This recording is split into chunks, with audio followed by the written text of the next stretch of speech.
advocates are concerned about the long-term implications of that for turnout in the communities of color. All right, Fred. Well, in our last few moments here, and any positive note you want to end on, stories of people for whom everything went smoothly? I did wake up and look on social media. I did see a bunch of teachers in particular who said they whisked in, toward the end of the day. They got reservations on relatively short notice. They had smiles on their faces. So I don't want to say that it's all doom and gloom. I think lots of people are having very positive experiences, and they're certainly very, very glad to be vaccinated and hoping that their next umpteen months will be much safer because they are. All right, we'll hear much more about this in the days and weeks ahead. WNYC's health reporter Fred Mogul. Thanks for joining us, Fred. Thank you so much. WNYC is supported by Geico, offering auto insurance coverage for cars, trucks, or SUVs and providing 24/7 customer service. More information on auto insurance at geico.com. The Marketplace Morning Report is next here on WNYC, and then at 9 o'clock, the House of Representatives takes up debate on an article of impeachment against President Trump. We'll have live special coverage from NPR. New York City is moving to sever all of its contracts with the Trump Organization following the attack on the U.S. Capitol by the president's supporters last week. The group currently operates 2 ice skating rinks, the Central Park Carousel, and a golf course at Ferry Point. Mayor de Blasio told MSNBC the city's lawyers have reviewed the agreements and say they're in clear violation. Inciting an insurrection against the United States government clearly constitutes criminal activity. So the city of New York will no longer have anything to do with the Trump Organization. They have profited from these contracts. They will profit no longer. The mayor says the city is looking for new vendors to run those 4 sites. The Trump Organization did not immediately respond to a request for comment. Currently 38 degrees. It will be mostly cloudy today, getting up to a high around 45 this afternoon. Tonight, skies remain mostly cloudy with a low around 35 degrees. It's WNYC. There was a line big corporations would not cross, and the list of companies cutting off political donations is growing. Marketplace Morning Report is supported by Progressive Insurance, small business protection for more than vehicles, with insurance expertise to keep your company moving forward. More at progressivecommercial.com. And by C3.ai. C3.ai software enables organizations to use artificial intelligence at enterprise scale, solving previously unsolvable business problems. Learn more at C3.ai. I'm David Brancaccio. Walmart and Disney are the latest big-name companies cutting off political donations to lawmakers who objected to the presidential election results and tried to block certification. Marketplace's Nova Safo reports. Walmart and Disney are joining other corporations and business groups in specifically targeting Republican lawmakers who last week voted against certifying the Electoral College results, 147 Republicans in all. Walmart said its political action committee was suspending contributions to those lawmakers indefinitely. Disney said he would not donate for all of this year. The list of companies making similar announcements in recent days includes AT&T, the Marriott hotel chain, and Dow Chemicals. It's a strikingly partisan response for corporations which usually target issues, not parties. Others, such as Coca-Cola, GM, and the defense contractor Northrop Grumman, are pausing all political contributions to lawmakers of both parties. And the U.S. Chamber of Commerce has said it too will cut off donations to some lawmakers, but it didn't say which ones. I'm Nova Safo for Marketplace. The outgoing Health and Human Services Secretary Alex Azar has switched up the federal government's approach to vaccine distribution. It's making more people eligible for the shot now, and states will get more vaccine if they're more successful getting it into people. Marketplace's Andy Euler has that. Secretary Azar was critical of the way some states are distributing vaccines.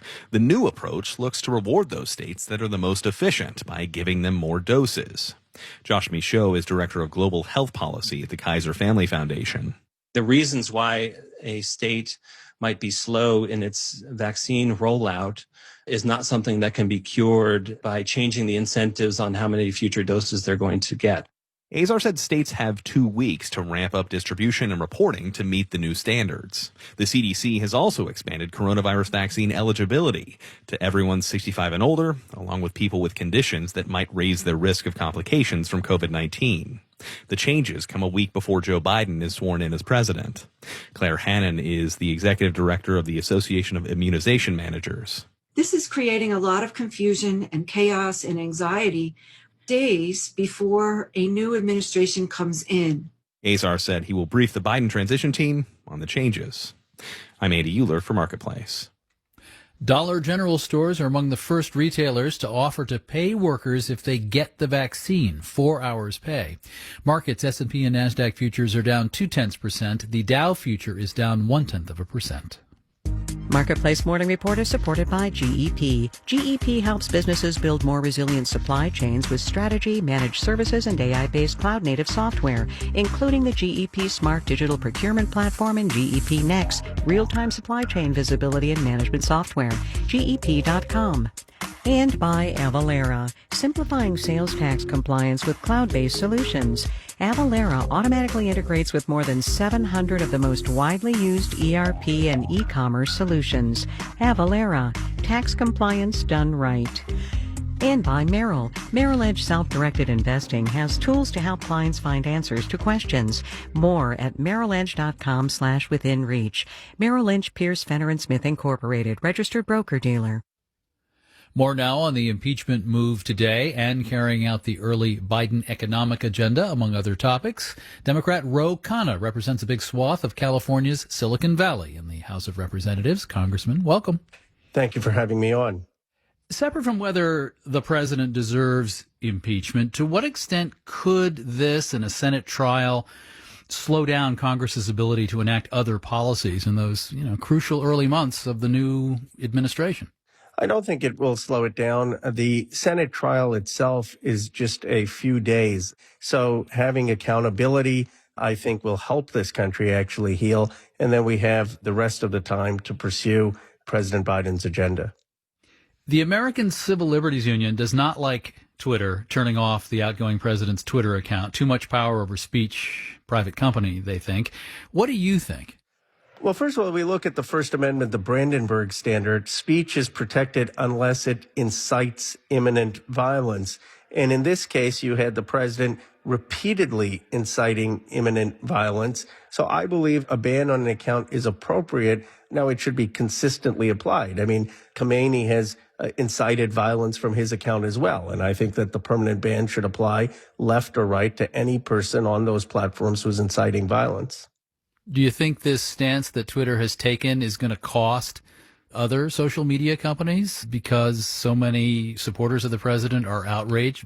I don't. I mean, I'm sure they will lose some following, but it's fine if more social media sites emerge. And I think competition is healthy. I actually had no problem with Parler emerging if they were to actually enforce their own community standards. The problem I had with Parler is not that they had right-wing theories or conservative voices. The problem I had is that they're not taking down content while assassination plots are being planned and attacks on the Capitol are being planned.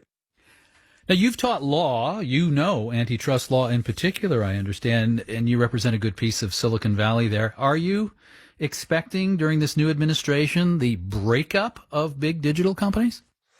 I don't think we will see the breakup of all digital companies. I think that we need to see better regulation and enforcement of antitrust. There are three principles I would argue for. One is people should have a duty to sell fairly to competitors, so they shouldn't be able to block competitors from access to their platforms. Two, we need to limit mergers. And three, we need to have companies not be able to abuse their dominance by charging excessive fees. Now, in certain cases like Facebook, where they've acquired WhatsApp and Instagram, perhaps the unwinding is justifiable, and that will have to be a case-specific inquiry and investigation.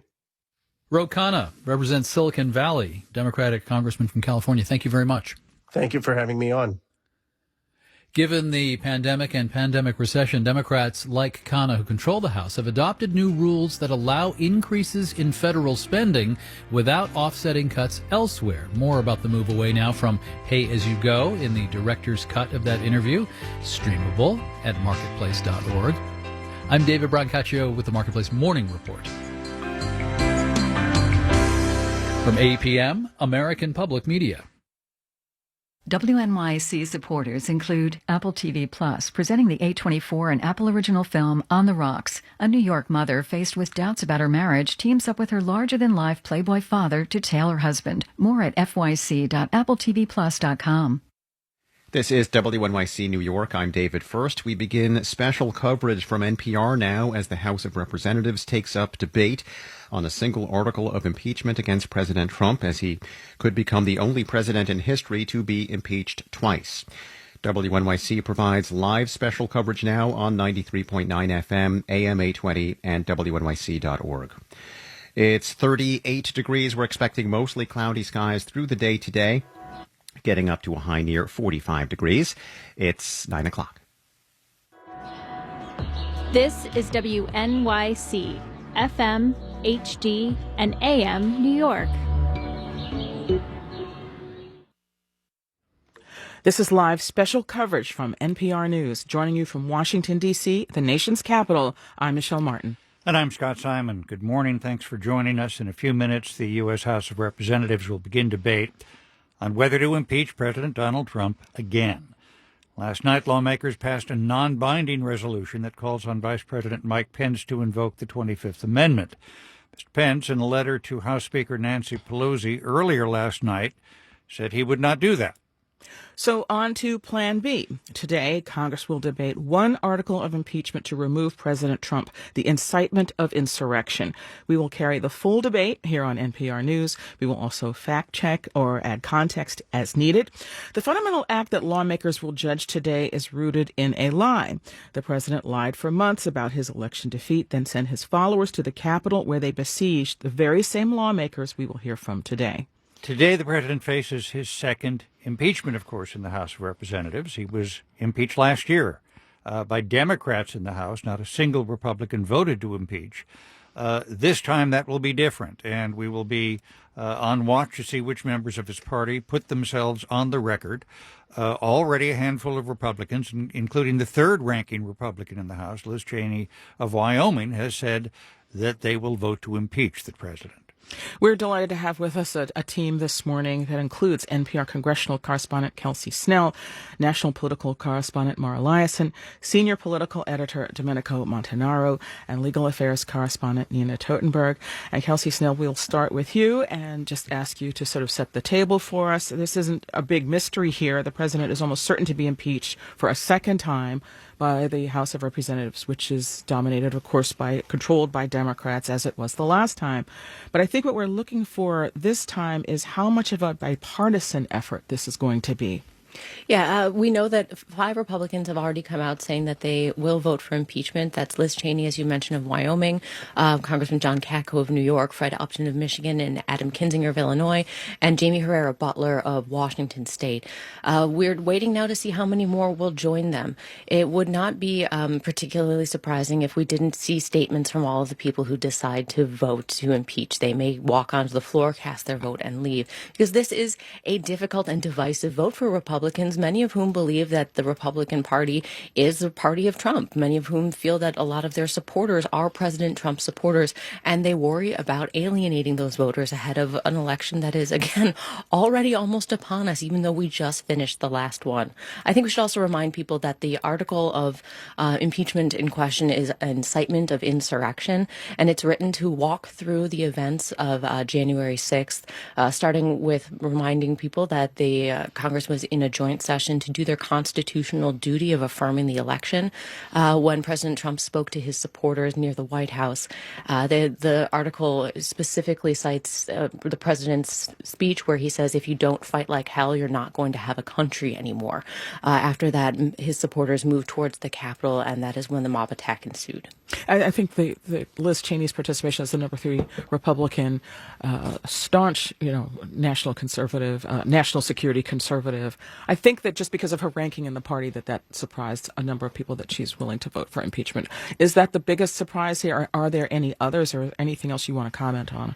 I think it is surprising in that it is a clear move by Cheney to say that she believes that the party is either should head in the direction away from President Trump or it already is going to head in that direction. It is a difficult choice at a time when some of her own colleagues say it was a choice she made at great personal risk, not just politically, but personally, at a time when tensions are so high in the country. Mara Liasson, let's turn to you for a moment if we can. Help us understand the stakes for Republicans. Just a few weeks ago, they had a right to feel they'd done very well in the congressional and state house elections. Now it looks like the party is kind of a ruined brand. Well, we don't know, but that certainly is a very big possibility. I mean, this is the thing about covering politics every single day. You get to learn that everything you thought you knew was wrong. But yes, they were very triumphant after Election Day, and then this happened. And this has been the dilemma right now for the Republican Party has been described as a choice between everyone wants to get to the post-Trump era, but the question is, should you let him fade away of his own accord, not knowing whether he actually will or not, or should you take him out and risk making him a martyr? Now, what Liz Cheney did, and what we are hearing reports that even leaders in the Senate like Mitch McConnell are considering doing, is breaking with a huge part of their base. It's one thing to be Ted Cruz and Josh Hawley, who kind of run up to the head of the parade and try to grab the flag. Mm-hmm. They didn't necessarily lead anything, but try to get themselves in sync with the Trump loyal base of the party so they could run for president in a Republican primary in 2024. But there's no doubt that Liz Cheney is taking a risk.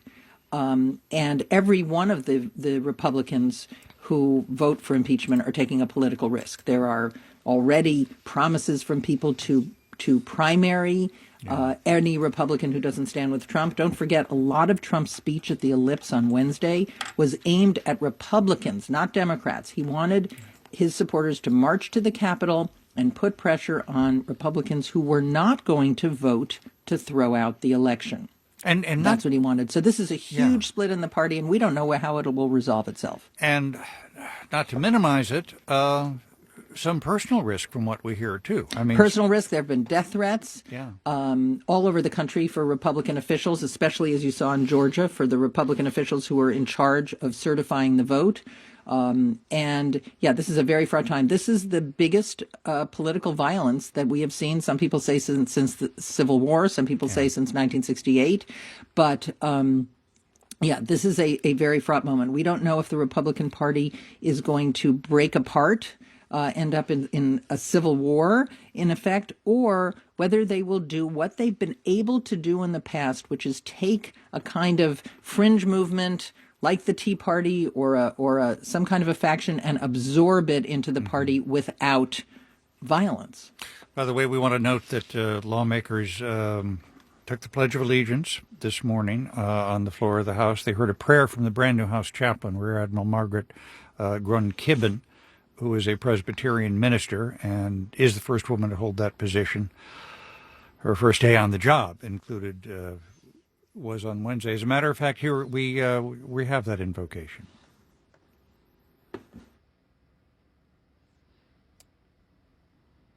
Well, sorry. Would you pray with me? God, our judge, nothing is hidden from your sight. Thus we stand before you to give account for our role in today's momentous decisions. In our deepest desire to carry out our responsibilities to govern, protect, and preserve this nation, while yet unsettled by the events of this past week, we find ourselves seizing the scales of justice from the jaws of mobocracy. Almighty God, wield your sword and penetrate the confusion and discontent of our country. Lay bare our attitudes of vengeance, that you would show us how to serve as instruments of your pure judgment and peace. Divide our rhetoric from the light of your truth. Judge our partisan thoughts and convict us to attend to the common good. We have taken our obligations freely, but we remain beholden to your guidance. Hold us then accountable to your powerful word. In the strength of your holy name we pray. Amen. Reverend Rear Admiral Margaret Grun-Kibben is a Presbyterian minister. Very powerful words, including invoking the reality of a mobocracy, and said, "Divide our rhetoric from the light of your truth." Domenico Montanaro, hard to follow that invocation, but let me. I've heard a lot of invocations. I've never heard someone of the cloth say mobocracy before. And put it in such blunt terms.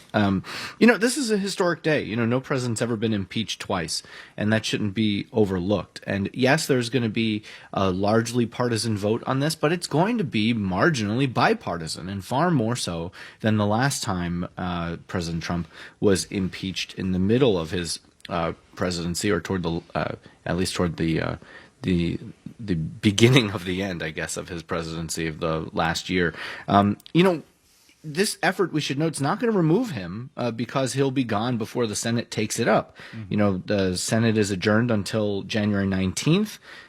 President-elect Biden will be sworn in as president on the 20th, the very next day. So you're going to have the situation where the Senate is going to take up a trial for the impeachment of a president, or for the conviction of a president, while another president is sitting in office, and that's a remarkable thing. Many Republicans say that this is going to lead to more division. Democrats are saying that President Trump can't leave without some measure of accountability for his role in inciting the mob that did seize the Capitol last Wednesday. And Domenico, help us understand, too, what the Democrats are trying to balance. Do they want a second impeachment trial to come at the expense of delaying the job the Biden administration has to do within the first 100 days, particularly given the fact that COVID-19 deaths are occurring at an all-time high each and every day? Yeah, it's quite staggering. 23,000 people, 23,000 Americans died this past week from coronavirus. That is a stunning figure. We're approaching 380,000 or so who have died from coronavirus, and it doesn't look like the rates of infection are, reducing at all. In fact, they're increasing at this point. So yes, the incoming Biden administration say that the focus that they want is to be on coronavirus, how to get people relief, how to get vaccinations out, how to get people financial help. That's a key part of this, obviously. At the same time, Biden is trying to walk this line and saying, it's up to Congress to hold this president accountable. Of course, he has said himself, I think that he should be removed from office as quickly as possible, considering I ran against him, and wanted to defeat him. So he's not at this point, completely saying don't do it. But at the same time, he needs some of those big positions to have people sworn in. He wants to sort of split the day and see if there's a way for the Senate to be able to operate on some of the business of coronavirus and confirmations in the mornings, and then have the Senate do the trial in the afternoon. Quite a long day, and there's only so much time in the day. Let's turn to NPR's Nina Totenberg. We've mentioned this is a momentous day, a day of history. Nina, you have seen a lot of history. I wonder what your thoughts are on what we're about to witness today. Well, I've seen a lot of history, and I've, seen many more impeachments than or attempted impeachments, and than I would care to, as a citizen, enjoy. But this is really a whole new animal. From the beginning of his presidency, Donald Trump has been a whole new animal, never afraid to bust norms, never afraid to ignore the rules, whether they were the ethics rules that were laid down or the accepted practices of releasing your taxes or violating I'd almost that forgotten. particular premise. They still haven't been released. He's about to leave Right, office. they have not still been released. And it was, in fact, one of the things that in the impeachment process, the first impeachment process, that Congress was trying to get to see whether there were any quid pro quos involved. So this is, again, he is on the way out the door being a different animal. And because he has told what we referred to last night over and over again as the big lie and managed to sell it to a substantial portion of his base, it has become more than a lie, more than norm busting. It has become an act of potential sedition. And we still don't know whether this was a crowd that he egged on, lit the fire, as Liz Cheney said, invited them to Washington, lit the fire, she said. Whether he did that on purpose or whether there was more to it, we don't know the answer to those questions. And in that sense, it's not just historic, it's incredibly on the edge of what is going to happen to this country in the future. Yeah, certainly in the weeks and months and even years ahead. Michelle? Kelsey, I want to go back to you, Kelsey Snell, congressional correspondent, because we've been seeing some extraordinary images, those of us who are kind of watching various video feeds from the Capitol of military police signing out heavy weapons. I'd just like to tell us what you know about the environment on the Capitol and the environment surrounding these lawmakers as they take up these issues. Well, yesterday was the first time that there were magnetometers at the entrances to the House floor. That is uncommon. Members typically just enter the House floor, come and go as they please. They often actually go around the security screening to get into the Capitol itself. But now all of the entrances to get to the floor require them to go through some sort of security screening. That we saw last night that there were clashes between some Republicans and members of the Capitol Police, people saying that they felt that it violated their constitutional rights to enter the floor and have to go through security to do so. My colleague Claudia Grisales has navigated through all of the security this morning to get there. She said that she had to be dropped off several blocks away and was not able to, enter in the normal way. She said that there are Capitol Police and armed guards throughout the building. She said that there are barricades set up several blocks from the Capitol, and people are checking badges for anyone to enter even the perimeter, even by foot. And vehicles are being turned away in long lines, snaking through traffic. She said it's just an extraordinary level of security that we just never see around the Capitol. For people who don't know, the Capitol is a public building. It is, as much as it is a workplace for Congress and journalists like myself, it's a place where, people can come and see the beautiful artwork and the architecture and see democracy in action. Frequently we share the hallways while we're interviewing lawmakers with tourists who are, coming to just see the action on the House or the Senate floor, or just to watch lawmakers mill through the building. That is not the atmosphere anymore, and there will be long-term conversations about the consequences for public access to this House of democracy. I think anybody listening to our conversation who may have visited Washington, D.C. on a school trip or, just for a vacation, who has had the experience of visiting the Capitol and just sort of wandering through it, maybe even having a picnic or throwing a ball or even sledding, on the lawn or listening to a concert, would be shocked by what they're seeing today. And not to mention the fact that this is also in a residential neighborhood. Just to give you a sense of the sort of the terror and the anxiety that many people experienced in what happened last week. But to set the table for what happened, I want to talk about what happened last night. Last night, the Congress debated a resolution to try to compel Vice President Pence to invoke the 25th Amendment. It was a bit of a preview as to what we might hear today. And Representative Jamie Raskin, a Democrat from Maryland, who's been tasked assigned to be the lead manager of the impeachment trial in his other life, he's a constitutional law professor, responded to a question posed by Andy Biggs, the Republican of Arizona. And this is what Representative Raskin had to say.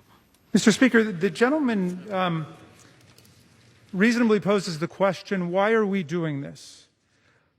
We think that the President of the United States constitutes a clear and present danger to the Republic and to our people.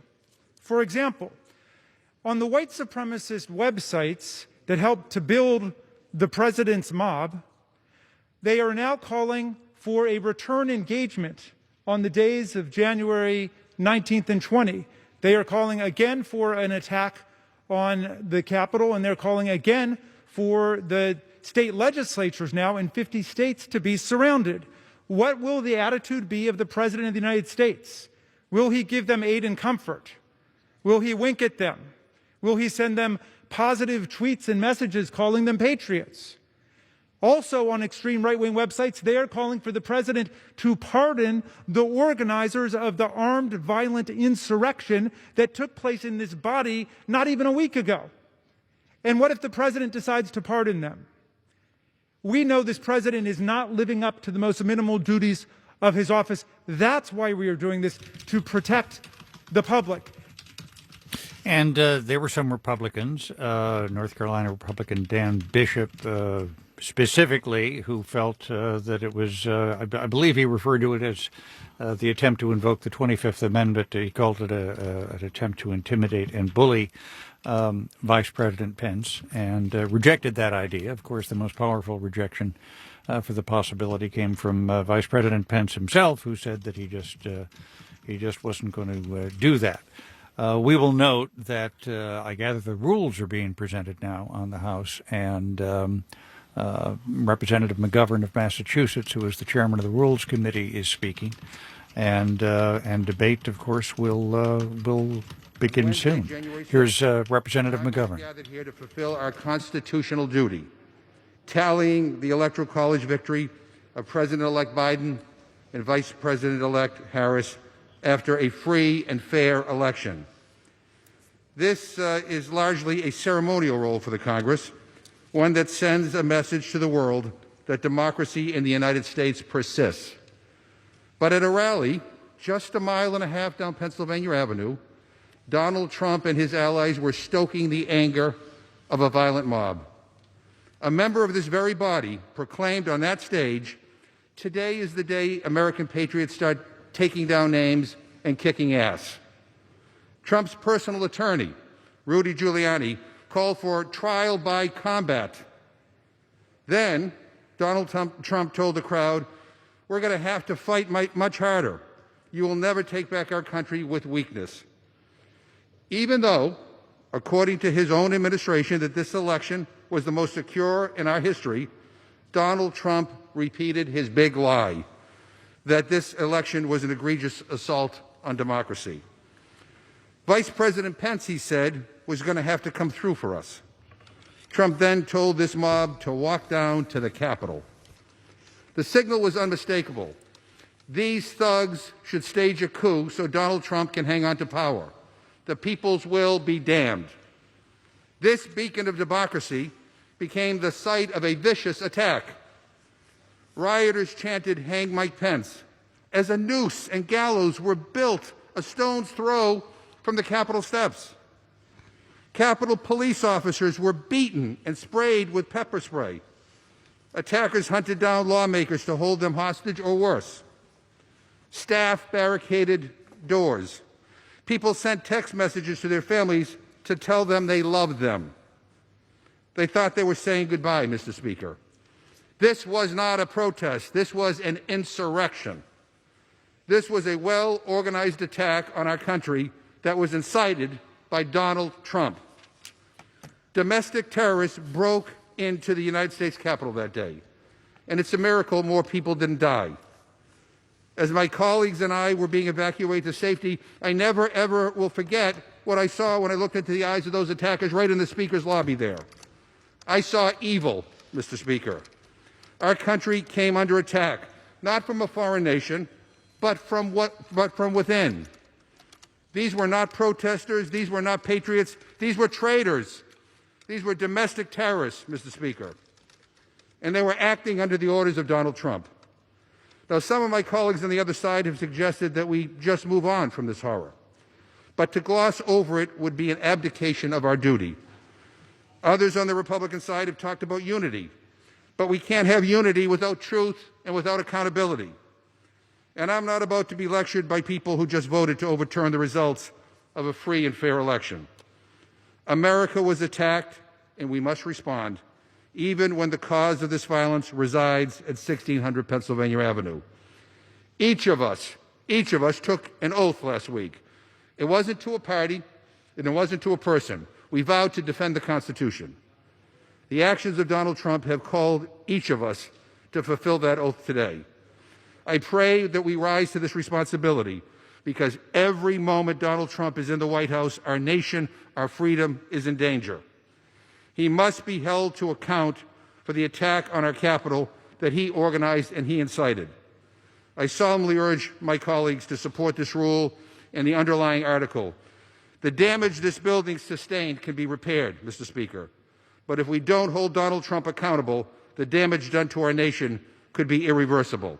I reserve the balance of my time. Gentleman from Massachusetts reserved. Gentleman from Oklahoma is recognized. Thank you, Mr. Speaker. Now we're hearing from Congressman Tom Cole, representative from Oklahoma. He's the ranking member of the Rules Committee. God's blessing and protection on you, for my friend Mr. McGovern, for all who come to this chamber today to speak and to vote, for our wonderful staff that makes this possible, and most especially for the men and women of the Capitol Police and the other affiliated law enforcement agencies that are here to protect everybody and to make sure that this proceeding can go forward. With that, Mr. Speaker, I want to thank the gentleman from Massachusetts, my very good friend, distinguished chairman of the Rules Committee, Mr. McGovern, for yielding me the customary 30 minutes, and I yield myself such time as I may consume. Thank you, Mr. Speaker. Well, Mr. Speaker, today is a sad day for all of us. For me personally, for the Rules Committee, for the entire House of Representatives, and most certainly for the American people. For the second time in 13 months, we're meeting to discuss the impeachment of the President of the United States. Our meeting today does not arise in a vacuum and comes at what I hope and pray is the end of a tumultuous period for our country. Less than 1 week ago, Congress met to certify the results of the 2020 presidential election. What started out as peaceful protest turned into a riot as an untold number of individuals stormed the Capitol building. 6 people died as a result of this mob, and it's only by the grace of God and the brave acts of the U.S. Capitol Police, the Washington, D.C. Metropolitan Police, the FBI, the ATF, and other responding agencies that there was not more bloodshed. Violent acts such as these have no place in our republic. These shocking and sobering events rest high on our minds today, as well they should. Certainly January 6, 2021 will live in my memory as the darkest day during my time of service as a member of this House. After these grave events, we as a nation and as an institution have an opportunity to come together. President Trump has conceded the 2020 election. Congress has certified the results of the election. And next Wednesday, President-elect Biden will be sworn in as the President of the United States. Congress and the nation can move forward knowing that the political process was completed as designed and that the constitutional framework that has governed our republic since 1789 held firm. But instead of moving forward as a unifying force, the majority in the House is choosing to divide us further. With only a week to go in his term, the majority is asking us to consider a resolution impeaching President Trump. And they do so knowing full well that even if the House passes this resolution, the Senate will not be able to begin considering these charges until after President Trump's term ends. Mr. Speaker, I can think of no action the House can take that's more likely to further divide the American people than the action we are contemplating today. Emotions are clearly running high, and political divisions have never been more apparent in my lifetime. We desperately need to seek a path forward, healing for the American people. So it's unfortunate that a path to support healing is not the path the majority's chosen today. Instead, the House is moving forward erratically with a truncated process that does not comport with the modern practice and that will give members no time to contemplate the serious course of action before us. In every modern impeachment inquiry, an investigation and committee action has preceded bringing an impeachment resolution to the floor. In part, this is to ensure that members have the full facts, the opportunity to engage expert witnesses, and have a chance to be heard. It also provides due process to the President of the United States. And again, in every modern impeachment inquiry, the President has been given an opportunity to be heard in some form or another. This is necessary in order to ensure that the American people have confidence in the procedures the House is following. It's also necessary not because of the President's inappropriate and reckless words are deserving of defense, but because the presidency itself demands due process in the impeachment proceedings. Unfortunately, the majority has chosen to race to the floor with a new article of impeachment, foregoing any investigation, any committee process, or any chance for members to fully contemplate this course of action before proceeding. Professor Jonathan Turley is correct when he called this a, quote, dangerous snap impeachment, an impeachment that effectively would go to a vote without the deliberation or inquiries of the traditional hearing. Professor Turley also noted that, quote, The damage caused by the rioters this week was enormous.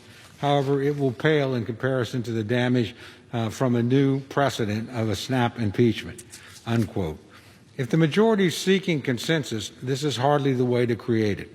The majority is failing to provide the House with an opportunity to review all the facts, which are still coming to light, to discuss all the evidence, to listen to scholars, to examine the witnesses, and to consider precedents. This is not the type of robust process we have followed for every modern impeachment, and the failure to do so does a great disservice to this institution and to this country. Mr. Speaker, I can think of nothing that will cause further division more than the path the majority is now taking. Rather than looking ahead to a new administration, the majority is again seeking to settle scores against the old one. Rather than seeking to heal America, they are seeking to divide us more deeply. And rather than following the appropriate processes the House has used in every modern impeachment, the majority is rushing to the floor, tripping all over themselves in their rush to impeach the president a second time.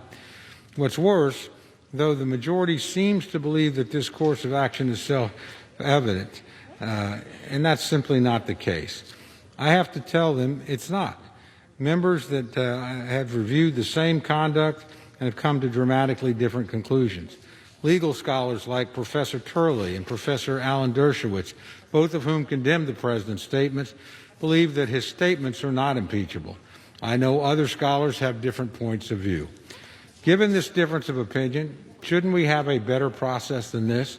Shouldn't we have a chance to examine witnesses, discuss the matter with legal scholars, and consider this in committee? On a matter as grave and consequential as impeachment, shouldn't we follow the same process we have used in every modern impeachment rather than rushing to the floor?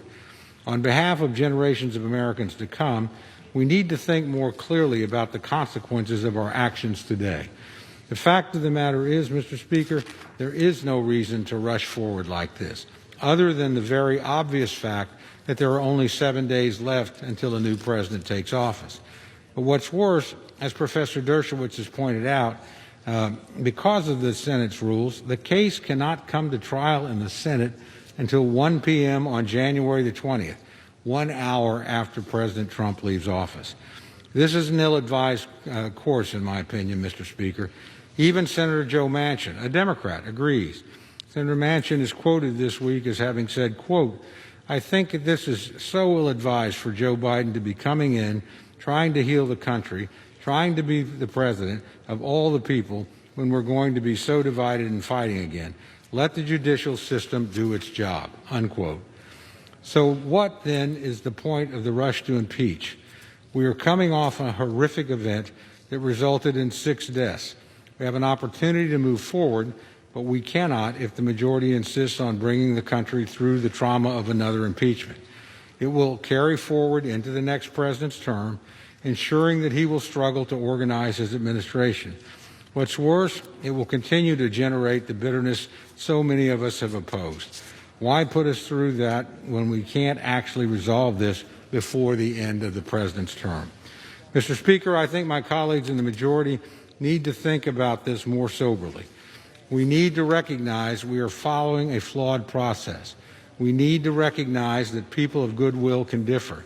We need to recognize that while the House may be done with this matter after today's vote, it will not be done for the country, it will not be done for the Senate, and it will not be done for the incoming Biden administration. The House's action today will only extend the division longer than necessary. Finally, Mr. Speaker, I would note that there are other remedies that can be pursued. The President is expected to face litigation over his role in last Wednesday's events. There will be criminal proceedings against the perpetrators, and I hope all of those who stormed the Capitol will be brought to justice. And some members have proposed an alternative procedure, censuring the President, which could garner significant bipartisan support in the House. I do not think impeachment is a wise course, Mr. Speaker. I would urge my friends in the majority to reconsider. There's still time to choose a different path, one that leads to reconciliation and hope for a better and brighter days. With that, I urge opposition to the rule, and I reserve the balance of my time.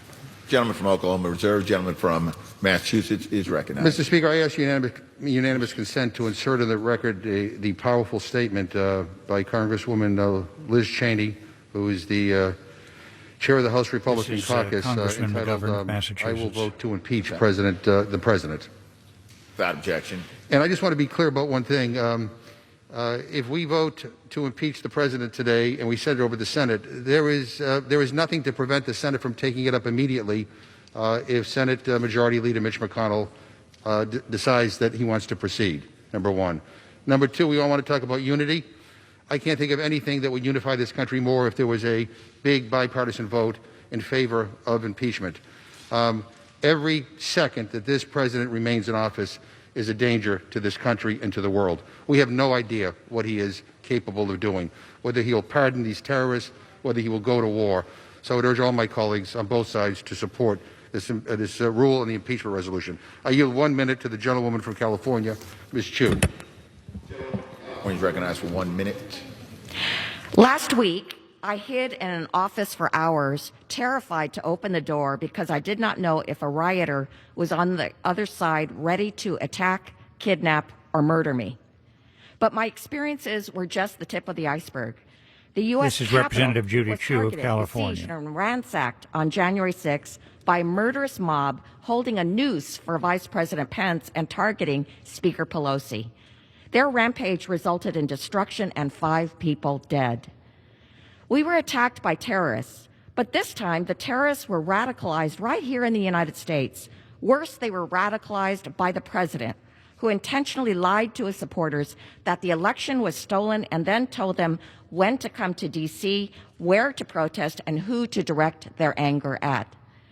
The need to remove this president could not be more urgent. He is too dangerous to remain in office. Donald Trump must be held accountable. He must be impeached. Gentlewoman yields. Gentleman from Massachusetts reserves. Gentleman from Oklahoma is recognized. Thank you, Mr. Speaker. Mr. Speaker, I yield myself such time as I may consume. Gentleman's recognized. Thank you, Mr. Speaker. If we defeat the previous question, I'll offer an amendment to the rule to immediately bring up a resolution. This is Mr. Cole. This is Representative Cole of Oklahoma again. Terrorist attack on the United States Capitol. This proposed bipartisan commission will be tasked with examining and reporting upon the terror attack on our Capitol that occurred last Wednesday. The commission will be bipartisan in nature, modeled after the 9/11 Commission, and will fully be empowered to undertake a full investigation and make recommendations to the President and to Congress. I can think of no more appropriate path for Congress to follow than by ensuring a bipartisan commission reviews all evidence and reports back to us on this horrific event. Mr. Speaker, I ask unanimous consent to insert the text of my amendment in the record, along with extraneous material, immediately prior to the vote on the previous question. With that, I Without urge... objection.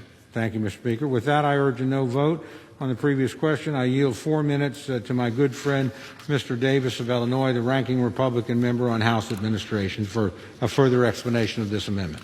The gentleman from Illinois is recognized for 4 minutes. Thank you, Mr. Speaker. I first want to thank the U.S. Capitol Police and the Sergeant-at-Arms employees who were here on the front lines. We're hearing from Congressman Davis of Illinois. Last week during the unprecedented attack. It is imperative that we focus on ensuring a safe inauguration day, protecting members and staff during this time of increased threats, and making sure that our Capitol Police officers have the support that they need. We need to ensure that what we saw happen a week ago today never happens again. Yesterday, I introduced, along with Representatives Katko and Comer, a bill that would create a national commission on the domestic terrorist attack upon the United States Capitol. The bipartisan commission would consist of 10 members, 5 Republicans, 5 Democrats, appointed by the next president and by House and Senate leadership. This commission would be tasked with investigating the domestic terrorist attack that occurred in this building just a week ago. And it will provide us recommendations to prevent similar attacks from happening in the future. What we saw last week scared all of us who were here, but it also showed adversaries what it takes take out a branch of government. When this commission is done with this investigation, it will submit a report to the President and to Congress detailing its findings and recommendations to ensure that no foreign or domestic adversary could accomplish what was done on January 6th. We need to ensure that we fully understand what took place last week and any and all issues that occurred during our response. Republicans and Democrats need to work together. We must unite to prevent any attacks like this from happening in the future, and we must protect this institution, not just for us, for the American people. That's why we should defeat the previous question so that we can establish this bipartisan commission to equip us with the information that we need to support our Capitol Police and the men and women who work in these buildings. And with that, I yield back. The gentleman yields. The gentleman from Oklahoma reserves. The gentleman from Massachusetts is recognized. Mr. Speaker, I'm proud to yield 1 minute to the distinguished gentleman from Maryland, the Majority Leader, Mr. Hoyer. The gentleman from Maryland is recognized for 1 minute. Steny Hoyer of Maryland. Thank the chairman of the Rules Committee for yielding. I congratulate him for his efforts and that of the Rules Committee in acting swiftly. I appreciate the remarks of Mr. Cole, for whom I have great respect, but I disagree with his sense of a lack of urgency in action. I do agree with him of the consequences of our action. There are consequences to actions, and the actions of the President of the United States demand urgent, clear action by the Congress of the United States. The chairman of the committee introduced the remarks and put them in the record. But I want to reference the remarks of the chair of the Republican Conference, which is the analog to the Democratic Caucus. It is all the Republicans elected to the Congress of the United States in the House of Representatives. And they elected Liz Cheney, the daughter of the Vice President of the United States. The former whip of this House, Dick Cheney, with whom I served in the 80s. Representative Cheney from Wyoming, a conservative Republican, said this: the President of the United States summoned the mob, assembled the mob, and lit the flame of this attack. That is not some irresponsible new member of the Congress of the United States. This is the daughter of the former Republican whip and former Vice President of the United States of America. She knows of what she speaks. And she said this as well: there has never been a greater betrayal by a President of the United States of his office and his oath of Constitution, to the Constitution. This is not, as Liz Cheney says, just some action. She characterizes it as the biggest betrayal of any President of the United States in our history.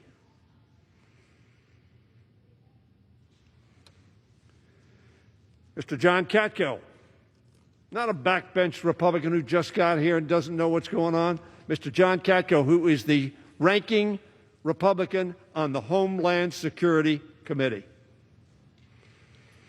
says this: to allow the President of the United States to incite this attack without consequences is a direct threat to the future of democracy. This is not some backbencher on your side of the aisle, on their side of the aisle, Mr. Speaker. It reflects the sense of outrage, the sense of historic dissimilarity from the actions of any previous president. And then Mr. Adam Kinzinger, member to the NG Commerce Committee, a senior member from Illinois. So I have a member from Wyoming, a member from Illinois, and a member from New York. There will be others on this vote who will join them. And Mr. Kinzinger said this: if these actions, he hasn't had any hearings, he doesn't need any long, drawn-out consideration. If these actions are not worthy of impeachment, then what is an impeachable offense? There is no doubt in my mind that the President of the United States broke his oath and incited this insurrection. I tell my friend, Mr. Speaker, a gentleman for whom I have great respect, he is my friend, and I say that honestly, not just as rhetoric, as we say on this floor, because there's some that I don't consider friends, whose values I do not share. That is not Mr. Cole. We have a difference. Liz Cheney, John Katko, Adam Kinzinger, and other Republicans whom I have talked to within the last 24 hours believe this action is required. Now, let me say, I see the gentleman from Ohio is on the floor. He likes to say that we Democrats were elected and the first thing we wanted to do was impeach this president. And he's shaking his head in agreement because, like the President of the United States, he denies the facts. Trump-like. Fake news. December 6, 2017, Mr. Green, who I'm going to refer to, offered a motion because he saw the danger that confronted our country. And he filed a resolution of impeachment. And on December 6, 2017, we had a vote on that. And the majority of Democrats voted no. Actually, they voted yes to table, so that we did not proceed in 2017. The gentleman from Texas, Mr. Green, thought, however, the next year that there was still a danger to our country. Some of us shared that view, but we were not confident that the case could be made or that the transactions that had proceeded would lead to conviction. So on January 19th of 2018, we had a motion to table Mr. Green's resolution. And the majority of Democrats voted to table that resolution. What a rush to judgment. And then on July 17th, 2019, 9 days before the call to Ukraine to get the Ukrainian leader to act on the political behalf of the President of the United States and withheld money to defend the Ukrainian people from Russian involvement and offered that as a bribe. And on July 17th, the majority of Democrats voted to table that resolution. So, Mr. Speaker, there was no rush to judgment. And then that call to which I just referred was on July 26th, 9 days later. I call that the aha moment. Yes, I knew what I thought, but that was proof. And the gentleman, some gentlemen have lamented that we didn't know the whistleblower, because after all, if we knew the whistleblower, we can intimidate everybody else from coming forward. And this president has done everything he can to intimidate whistleblowers, people who came forward and told the truth. And we had witness after witness after witness who confirmed what the whistleblower brought to our attention. So the reason I rise today, and I'm going to speak on the resolution itself at some later time, is to recognize the contributions that Al Green of Texas has made to getting us to this place. And I'm not going to read all the resolution, but I want to read some excerpts from the resolution he has introduced. We won't be considering his resolution. We'll be considering Mr. Cicilline and over 200 others who have signed on to the resolution. Mr. Green had a resolution when introduced, resolved that Donald Trump, President of the United States, is impeached for high crimes and misdemeanors, and the following articles of impeachment be exhibited in the Senate. Article 1 says, in his conduct with the President of the in his conduct while President of the United States, unmindful of the high duties of his high office and dignity and proprieties thereof, and of the harmony and courtesies necessary for stability, to which my friend spoke, the gentleman from Oklahoma, Donald John Trump, in violation of his constitutional and oath faithfully to execute the office of President, has harmed the society of the United States, brought shame and dishonor to the office of the President of the United States, sowing discord among the people of the United States by weaponizing hate for political gain. He went on to say on January 6, 2021, in a speech at the National Mall, President Donald Trump weaponized the hate and that resulted in violence, the deaths of multiple people, an assault on democracy, and an insurrection against the Capitol of the United States of America by inciting a mob. Who said that? Liz Cheney said it, and Al Green said it. Infected with white supremacists, carrying a rebel flag, erecting a gallows structure with a noose, wearing shirts and hateful messages, such as Camp Auschwitz, work brings freedom, and MAGA Civil War, January 6, 2021. MAGA Civil War. They had the hats on of the army of MAGA, which I refer to as Make America Grieve Again.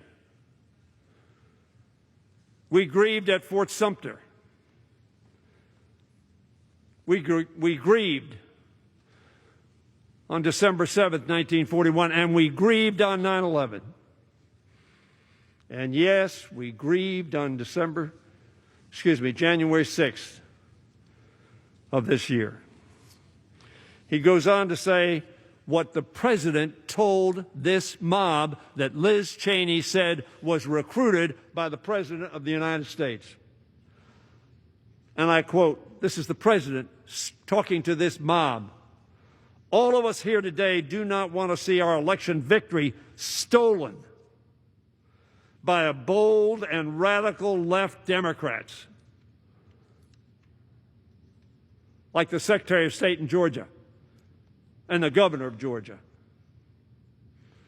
which is what they are doing, and stolen by the fake news media, inciting, riling up, creating anger with the fake news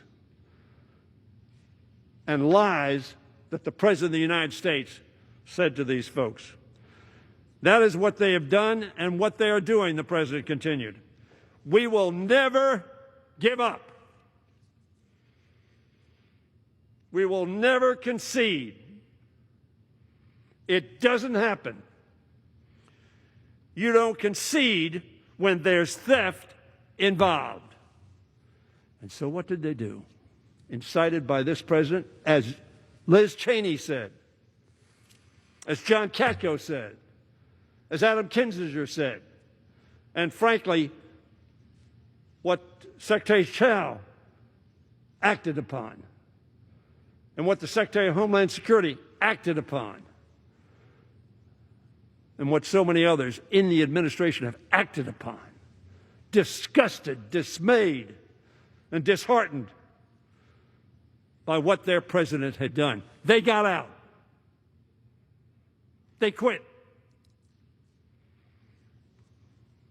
The president further emboldened them, saying, this is the Green resolution. We're not considering it, but it is the Green resolution. The president further emboldened them, saying, "You will never take back our country with weakness." We had a display of non-weakness, criminal, insurrection-like conduct, recruited by and deployed by the President of the United States to come to this Capitol and stop the steal. The steal, of course, was we assembled accepting what all the courts that considered it said was a fair and accurate election of Joe Biden and Kamala Harris as President and Vice President of the United States. After his National Mall speech, a mob of his supporters proceeded to the Capitol complex. We know that. And so Mr. Green's resolution ends with, "Wherefore, to prevent national harm to our society, Donald John Trump, by such conduct, warrants immediate impeachment trial and removal from office and disqualification to hold and enjoy any office of honor, trust, or profit under the United States Constitution and the 14th Amendment." So in conclusion, Mr. Green is going to speak after me, but in conclusion, Mr. Speaker, let me tell my friend Mr. Cole, I've been here some time. He has as well. I've served with Ronald Reagan, with George H.W. Bush, and George Bush. I had respect for all of those presidents. They cared about our country, they honored our Constitution, and they executed the duties of their office consistent with the Constitution and laws of our country. That is not true of this president, and therefore he ought to be removed. And we have that opportunity to do so. Is there little time left? Yes. But it is never too late to do the right thing. I yield back the balance of my time. Gentleman from Maryland yields. Gentleman from Massachusetts is recognized.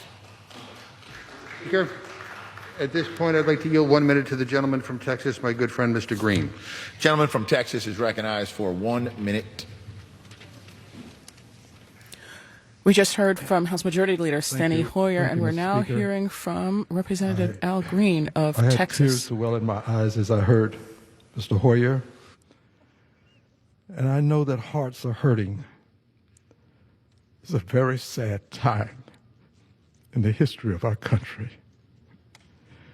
No one is celebrating.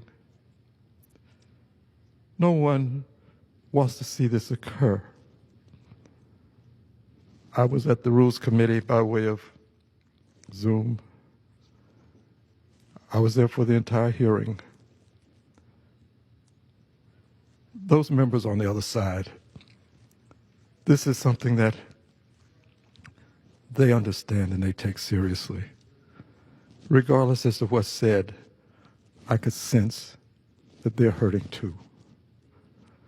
So I just want to thank everyone for all that has happened and the appreciation that's been shown. And I want to say that the healing that we talk about, that has to begin. May I have just 30 seconds? I yield the gentleman 30 seconds. Gentleman has additional 30 seconds. Thank you. The healing, it has to start with some of these people who were there initially, who helped to lay this foundation, 110 people. I want to recognize Maxine Waters, Congresswoman. A lot of them were threatened. Their lives were disrupted. And if I may, with unanimous consent, I'd just like to insert their names in the record. Without objection. I thank you, and may God bless our country as we go forward. Gentleman from Texas yields. Gentleman from Massachusetts reserves. Gentleman from Oklahoma is recognized. Thank you, Mr. Speaker. Mr. Speaker, I yield 2 minutes to my good friend, distinguished Republican member, our leader of the Budget Committee, Mr. Smith of Missouri. Gentleman from Missouri is recognized for 2 minutes. Thank you, Mr. Speaker.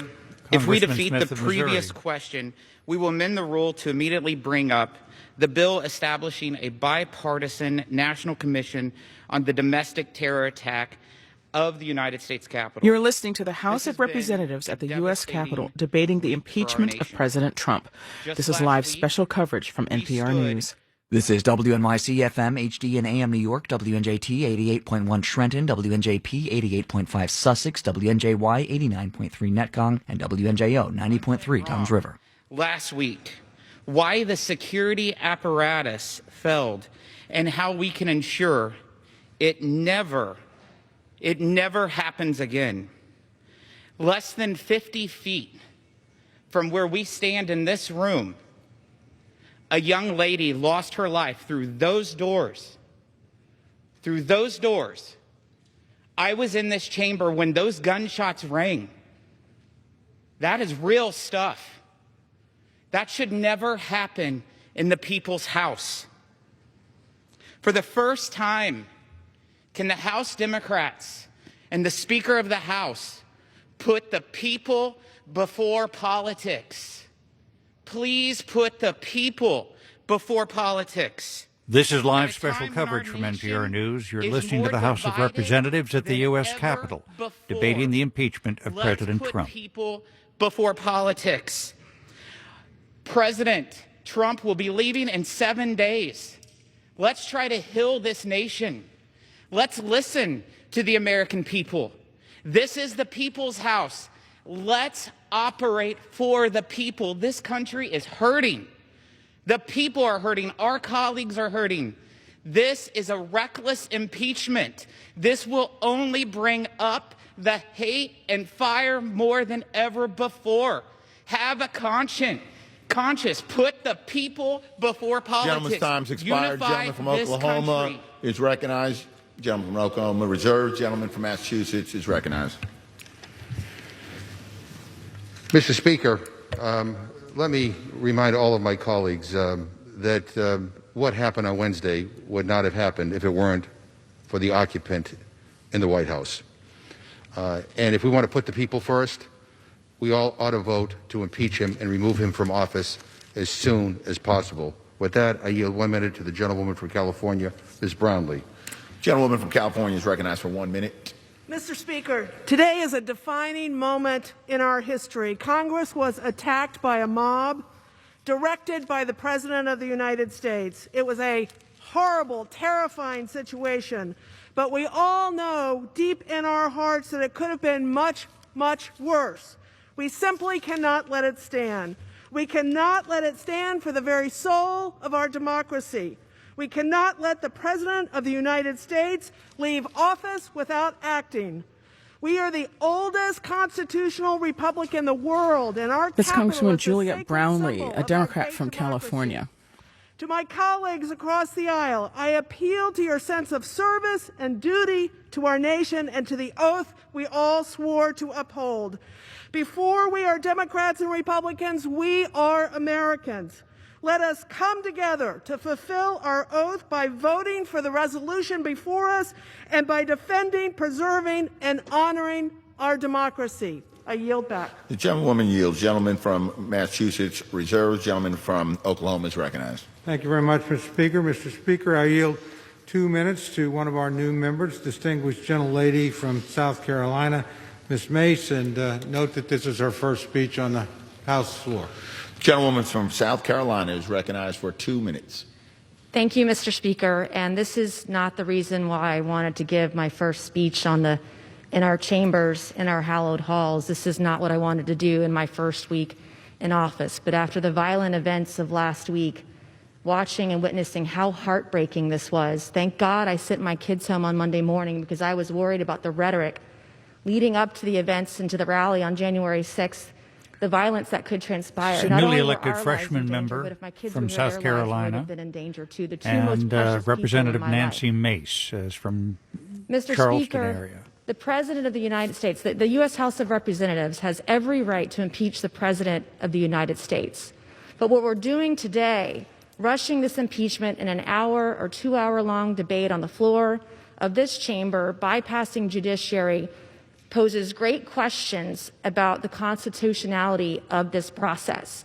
I believe we need to hold the president accountable. I hold him accountable for the events that transpired, for the attack on our Capitol last Wednesday.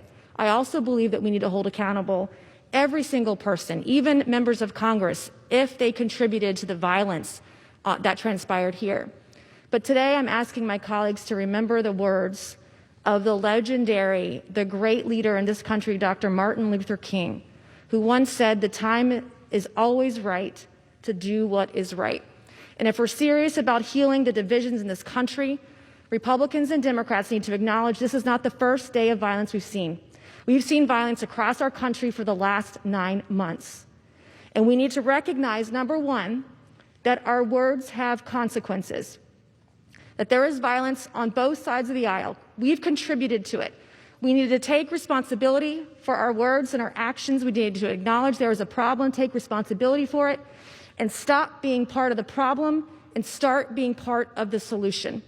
God bless every member in the chamber today, and God bless the United States of America. I yield back. Thank you. The gentlewoman yields. Gentleman from Oklahoma Reserve. Gentleman from Massachusetts is recognized. Mr. Speaker, I'm happy to yield 1 minute to the gentleman from Vermont, Mr. Welsh.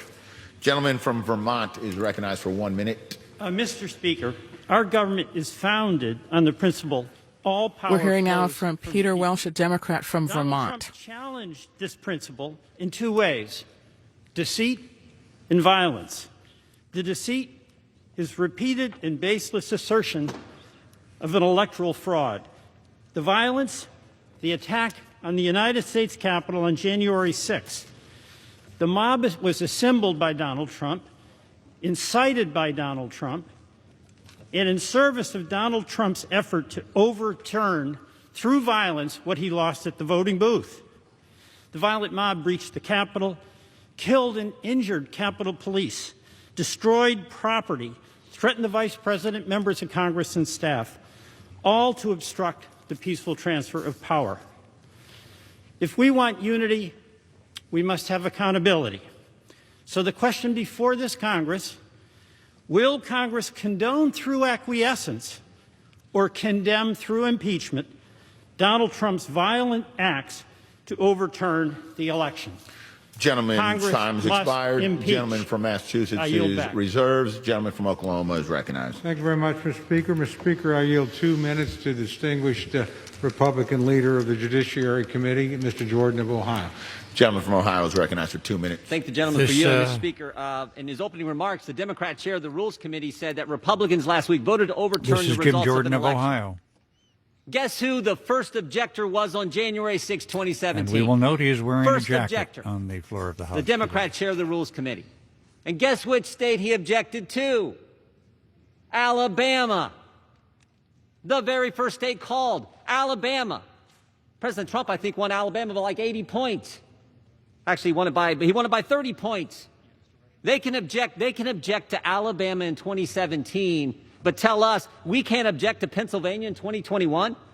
Pennsylvania, where the state Supreme Court just unilaterally extended the election to Friday?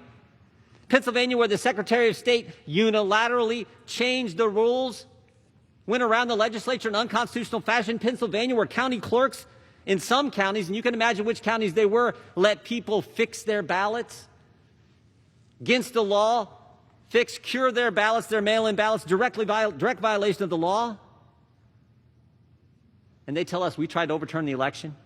Guess who the second objector was in 2017? The individual managing the impeachment for the Democrats. Americans are tired of the double standard. They are so tired of it. Democrats object to more states in 2017 than Republicans did last week, but somehow we're wrong. Democrats can raise bail for rioters and looters this summer, but somehow when Republicans condemn all the violence this summer, the violence last week, somehow we're wrong. And Democrats can investigate the President of the United States, as Mr. Hoyer went through, try to impeach him, investigate him for 4 years, but will not look at an election that 80 million Americans, half the electorate, 80 million, Republicans and Democrats have their doubts about. I said this last night. I do not know where all this goes, and this is frightening for the country. We should defeat this rule, and we should defeat the impeachment resolution when it comes up Gentleman's time's expired. Gentleman from Oklahoma reserved. Gentleman from Massachusetts is recognized. Mr. Speaker, some of us objected 4 years ago as a protest vote to raise concerns about what all of our intelligence agencies had stated clearly, that Russia interfered in our election. But what the gentleman fails to acknowledge is that we all acknowledged that Donald Trump was the president the day after the election. Hillary Clinton conceded the day after the election. None of us pushed conspiracy theories like some of my friends on the other side of the aisle have been doing in this president, that somehow the president won in a landslide. Give me a break. You know, yesterday in the Rules Committee, I asked the gentleman from Ohio if he would just say 5 simple words. And he was talking about healing. I said the 5 simple words that you could say that would help heal this nation are that the election was not stolen. That's it. 5 simple words. He refused. He said he never said the election was stolen. Well, the evidence shows otherwise. And let me quote from this Dana Milbank piece entitled "5 Pesky Little Words Keep Stumping Jim Jordan." And Mr. Speaker, the bottom line is this. This Capitol was stormed. People died because of the big lies that were being told by this president and by too many people on the other side of the aisle. Enough. People should be outraged as to what happened. It was unforgivable, unconscionable. And coming up on this floor and talking about whataboutism and trying to make these false equivalencies, give me a break. The President of the United States instigated an attempted coup in this country. People died. Everybody should be outraged. You're hearing here the chairman of the Rules Committee, Jim McGovern of Massachusetts. It's been a very sort of a tense exchange between him and Jim Jordan of Ohio, the Republican. Jim Jordan accusing the Democrats of being on a constant campaign to impeach and impugn President Trump or delegitimize President Trump. Jim Gordon is responding with his own analysis of those events. Plan to perpetuate Trump in office. Trump's campaign strategy was the election, the only way we can lose is if it's stolen. If it's stolen, it's fake, it's stolen, repeated by many of his fellow travelers on that side. We're hearing here from Congressman Peter DeFazio. He's a Democrat from Oregon. Then they litigated to disqualify voters. That didn't work. Then they litigated to throw out ballots. Well, that didn't work. Then they attempted to delay the count and flip state legislatures. Well, that didn't work. Last ditch, the president called down to Georgia and said, "Can't you find me more votes?" And then one last desperate plea: stop the January 6th certification. And the president talked about that on September 26th.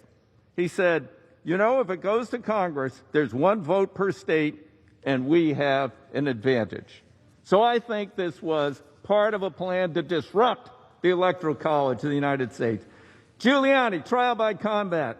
Trump, never take back our country with weakness. Gentleman's time's expired. You have to show Gentleman strength. from Massachusetts reserves. If you The don't gentleman fight like from hell, Oklahoma is recognized. The gentleman will suspend. The gentleman is no longer recognized. Gentleman from Oklahoma is recognized. Thank you very much, Mr. Speaker. Mr. Speaker, I yield 3 minutes to my good friend, the gentleman from Pennsylvania, Mr. Reschenthaler, new member of the Rules Committee. Gentleman from Pennsylvania is recognized for 3 minutes. Thank you, Mr. Chairman.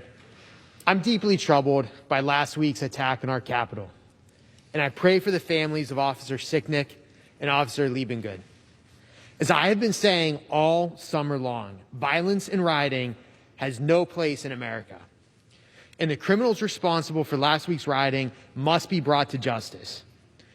At a time when our nation is still healing, we must seek out issues to work on that unite us, rather than issues that further divide us. I was greatly encouraged to see our country unite.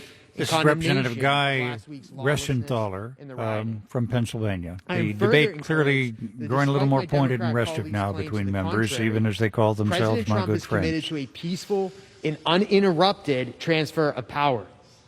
But that's not good enough for my colleagues across the aisle.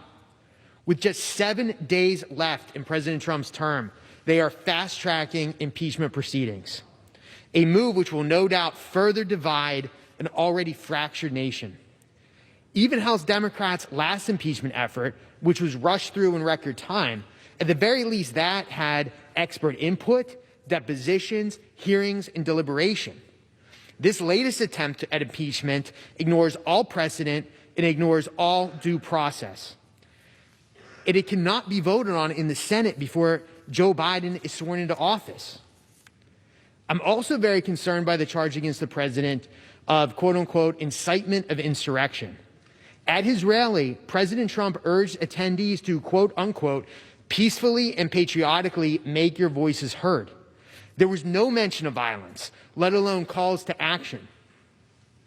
Look, I prosecuted terrorists in the Navy. I was a defense attorney in the Navy JAG Corps. I was a district judge. Just pull up the criminal statute. Look at the criminal code. President Trump's words would not even meet the definition of incitement under criminal statutes. The measure before us today sets a dangerous precedent whereby political parties can justify impeachment simply because they do not agree with the president. I would therefore urge my colleagues across the aisle to just take a step